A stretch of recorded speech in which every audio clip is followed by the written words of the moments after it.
بسم اللہ الرحمن الرحیم۔ ذکر چل رہا تھا صلح حدیبیہ کا۔ سرکار دو عالم صلی اللہ علیہ وآلہ وسلم ذیقعد سن 6 ہجری میں عمرے کی ادائیگی کی غرض سے صحابہ اکرام کے ہمراہ مکہ مکرمہ روانہ ہوئے، لیکن قریش لڑنے مرنے کو تیار ہو گئے اور مسلمانوں کو عمرے کی اجازت نہیں دی۔ چنانچہ مکہ کے نواح میں رسول اللہ صلی اللہ علیہ وسلم اور ان کے ہمراہ 1400 اور بعض روایات کے مطابق 1500 صحابہ اکرام نے حدیبیہ کے مقام پر قیام فرمایا۔ اس دوران بدیل بن ورقہ خزائی اپنے قبیلہ خزاعہ کے چند افراد کے ہمراہ بارگاہ رسالت میں حاضر ہوا۔ تہامہ کے باشندوں میں یہی قبیلہ یعنی خزاعہ رسول اللہ صلی اللہ علیہ وسلم کا خیر خواہ تھا۔ بدیل نے کہا کہ کفار آپ سے لڑنے اور آپ کو بیت اللہ سے روکنے کا تہیہ کیے ہوئے۔ رسول اللہ صلی اللہ علیہ وسلم نے فرمایا کہ ہم کسی سے لڑنے نہیں آئے، لیکن اگر انہیں لڑائی کے سوا کچھ منظور نہیں تو اس ذات کی قسم اس کے قبضے میں میری جان ہے، میں اپنے دین کے معاملے میں ان سے اس وقت تک لڑتا رہوں گا جب تک کہ میری گردن جدا نہ ہو جائے یا جب تک اللہ اپنا امر نافذ نہ کرے۔ بدیل نے کہا کہ آپ جو کچھ کہہ رہے ہیں میں اسے قریش تک پہنچا دوں گا۔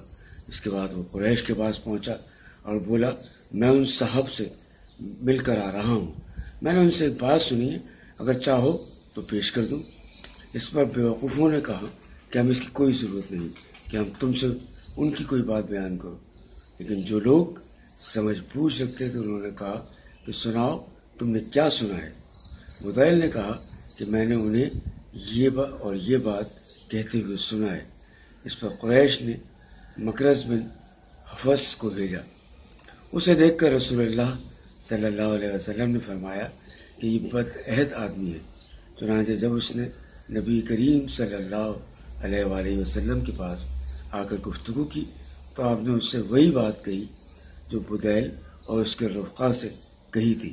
اس نے واپس آ کر قریش کو پوری بات سے باخبر کیا۔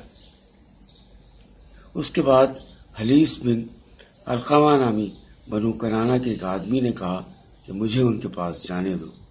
قریش کے سرداروں نے کہا کہ جاؤ۔ جب وہ آیا تو نبی کریم صلی اللہ علیہ وسلم نے صحابہ اکرام سے فرمایا کہ یہ فلاں شخص ہے، یہ ایسی قوم سے تعلق رکھتا ہے جو ہدا کے جانوروں کا بہت احترام کرتی ہے، لہذا جانوروں کو کھڑا کر دو۔ صحابہ اکرام نے جانوروں کو کھڑا کر دیا اور خود بھی لبیک پکارتے ہوئے اس کا استقبال کیا۔ اس شخص نے یہ کیفیت دیکھی تو کہا سبحان اللہ، ان لوگوں کو بیت اللہ سے روکنا ہرگز مناسب نہیں، اور وہیں سے اپنے ساتھیوں کے پاس واپس چلا گیا اور بولا میں نے ہدا کے جانور دیکھے ہیں جن کے گلوں میں کلاوے ہیں اور جن کے کوہان چیرے ہوئے ہیں، اس لیے میں مناسب نہیں سمجھتا کہ انہیں بیت اللہ آنے سے روکا جائے۔ اس پر قریش اور اس شخص میں کچھ ایسی باتیں ہوئیں کہ وہ غصے میں آ گیا۔ اس موقع پر عروہ بن مسعود ثقفی نے مداخلت کی اور بولا محمد صلی اللہ علیہ وسلم نے تمہارے سامنے ایک اچھی تجویز پیش کی ہے، لہذا اسے قبول کر لو اور مجھے ان کے پاس جانے دو۔ سرداران قریش نے کہا کہ جاؤ۔ چنانچہ وہ آپ کے پاس حاضر ہوا اور گفتگو شروع کی۔ نبی کریم صلی اللہ علیہ وسلم نے اس سے بھی وہی بات کی جو بدیل سے کہی تھی۔ عروہ نبی کریم صلی اللہ علیہ وسلم سے گفتگو کے دوران ان کی داڑھی پکڑ لیتا تھا۔ حضرت مغیرہ بن شعبہ رضی اللہ عنہ نبی کریم صلی اللہ علیہ وسلم کے پاس ہی کھڑے تھے، ہاتھ میں تلوار تھی اور سر پر خود۔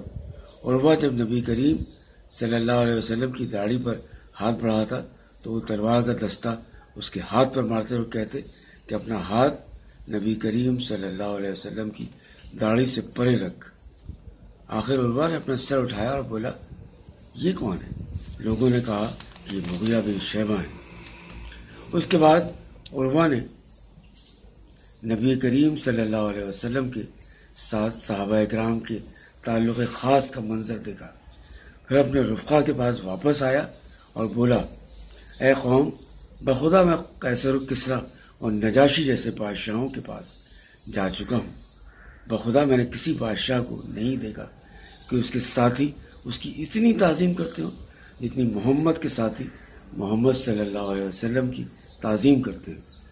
خدا کی قسم، وہ کھنکھار بھی تھوکتے تھے تو کسی نہ کسی آدمی کے ہاتھ پر پڑتا تھا اور وہ شخص اسے اپنے چہرے اور جسم پر مل لیتا تھا، اور جب کوئی وہ حکم دیتے تھے تو اس کی بجاوری کے لیے سب دوڑ پڑتے تھے، اور جب وضو کرتے تھے تو معلوم ہوتا تھا کہ ان کے وضو کے پانی کے لیے لوگ لڑ پڑیں گے، اور جب کوئی بات بولتے تو سب اپنی آوازیں پست کر لیتے تھے، اور فرت تعظیم کے سبب انہیں بھرپور نظر سے نہ دیکھتے تھے، اور انہوں نے تمہیں ایک اچھی تصویر پیش کی ہے، لہذا اسے قبول کر۔